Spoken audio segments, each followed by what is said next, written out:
تقوم الساعة حتى تلحق قبائل من أمتي بالمشركين وحتى تعبد قبائل من أمتي الأوثان ততদিন কিয়ামত হবে না যতদিন আমার উম্মতের কিছু মানুষ মূর্তি পূজারীদের মধ্যে হারিয়ে না যাবে এবং মূর্তি পূজা না করবে।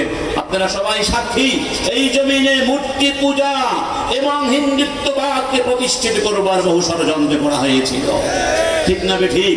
আমাদেরকে মূর্তি পূজারী বানানোর জন্য আমাদের হিন্দু ভাইদের ধর্মীয় উৎসবগুলোকে সর্বজনীন আখ্যায়িত করে আমাদেরকে মূর্তি পূজার মধ্যে ফেলে দেওয়া হয়েছিল। পহেলা বৈশাখের নামে যা করা হতো, বিভিন্ন সময় যা করা হতো, নেতা নেত্রীদের সামনে ফুল স্থাপন করা, নেতা নেত্রীদের কবর এবং তাদের প্রতিকৃতি নিয়ে যে সমস্ত কর্মকাণ্ড হতো, এমনকি মসজিদের মধ্যেও ওরা তাদের বাবার ছবি নিয়ে প্রতিকৃতি নিয়ে অনুষ্ঠান করার দুঃসাহস দেখিয়েছিল। তারপরে এক বছর হাসিনা ক্ষমতায় থাকলে আমাদের ঘরে ঘরে ওর বাবা মুজিবের মূর্তি পৌঁছিয়ে দিত। সেই মুজিব বাহ প্রতিষ্ঠা করে আমাদেরকে মূর্তি পূজারী বানাবার চেষ্টা করা হয়েছিল। এই মূর্তি পূজার বিরুদ্ধে আমরা মুসলমান, আমরা মুসলিম ভাইদের তারা তাদের মূর্তি পূজা করুক, আমাদের আপত্তি এই অর্থে নাই, কারণ এটা সাম্প্রদায়িক সম্প্রীতি, ইসলামী শিক্ষা, এটা সত্য ধর্ম নয় আমাদের বিশ্বাস। তারপরে আমরা তাদেরকে স্বাধীনতা দেব, তাদের মূর্তি আমরা কোনোদিন ভাঙি নাই, ভাঙতেও যাব না। আমার মুসলিম ভাইরা, আপনারা স্বাধীনভাবে ধর্ম পালন করবেন, আমরা কোনোদিন আপনাদেরকে কোনো বাধা দেব। এই দেশ আপনাদেরও আমাদেরও, আমরা দুই দল মিলে দেশ রক্ষা করব। তবে আমরা আমাদের কথা বলছি, আমাদের বিশ্বাস এক আল্লাহ ছাড়া কোনো ইলাহ থাকতে পারে। সর্বশেষ রাসূল কারীম বলেছেন, ইয়াহমিলু হাযাল ইলমা মিন কুল্লি খালাফিন উদুলুহু ইয়ানফুনা আনহু তাহরিফাল গালিন ওয়া ইনতিহালাল মুবতিলিন এবং ওয়াতাউইলাল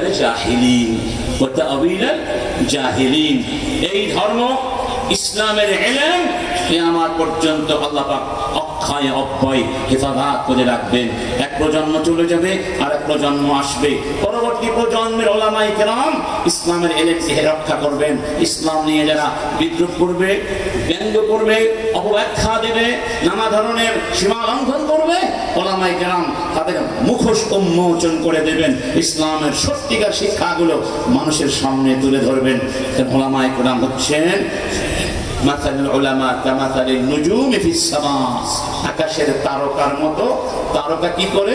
তারকা পথ দেখায়, পথ হারা মানুষকে পথ দেখায়। ওয়াবিন নাজমি হুম ইয়াহতাদুন, আলেমরা জাতিকে কিয়ামত পর্যন্ত পথ দেখাতে থাকবে। তারকা কি করে? ওয়ালাকাদ যায়্যানাস সামাআদ দুনিয়া বিমাসাবিহা, তার আকাশের সৌন্দর্য। আলেমরা হলেন এই পৃথিবীর সৌন্দর্য। তারকা কি করে? ওয়াজআলনাহা রুজুমান লিশ-শায়াতিন, আমি শয়তানকে তারকা ধরে ছুড়ে মারি, উল্কা পিণ্ড শয়তানকে তাড়িয়ে আঘাত করি। ঠিক এই জমিনে আলেমরা হলেন ক্ষেপণাস্ত্র, মিথ্যার বিরুদ্ধে তারা চিরদিন ক্ষেপণাস্ত্রের মতো থাকবেন। আলেমদের গোশত বিষাক্ত, আলেমদের গোশত কেউ খেয়ে হজম করতে পারে? কি বলেন, পেরেছে? আল্লামা সাঈদীকে তোমরা হত্যা করেছ, কিন্তু তার হত্যার অভিশাপ তোমাদের উপরে পড়ছে, আরো পড়তে থাকবে। আলেমদের সঙ্গে কেউ বেয়াদবি করবে তো সাহস দেখাবে না। যাই হোক, আমরা ইনশাআল্লাহ মৃত্যু পর্যন্ত এই সত্য জামাতের সাথে থাকবো। আমরা এতক্ষণ ধরে আমাদের আহলুস সুন্নাহ ওয়াল জামাআর পরিচয়গুলো তুলে ধরবার চেষ্টা করলাম। আল্লাহ পাক আমাদেরকে এই সত্য বুঝে আহলুস সুন্নাহ ওয়াল জামাতের সাথে মৃত্যু পর্যন্ত থাকার তৌফিক দান করুন। ওয়া আখিরু দাওয়ানা আলহামদুলিল্লাহি রাব্বিল আলামিন। আসসালামু আলাইকুম ওয়া রাহমাতুল্লাহি ওয়া বারাকাতুহু। আলহামদুলিল্লাহ। এতক্ষণ আপনাদের সামনে আলোচনা পেশ করছেন আন্তর্জাতিক ইসলামী বিশ্ববিদ্যালয়ের সম্মানিত অধ্যাপক ফরকাত ইসলামী চিন্তাবিদ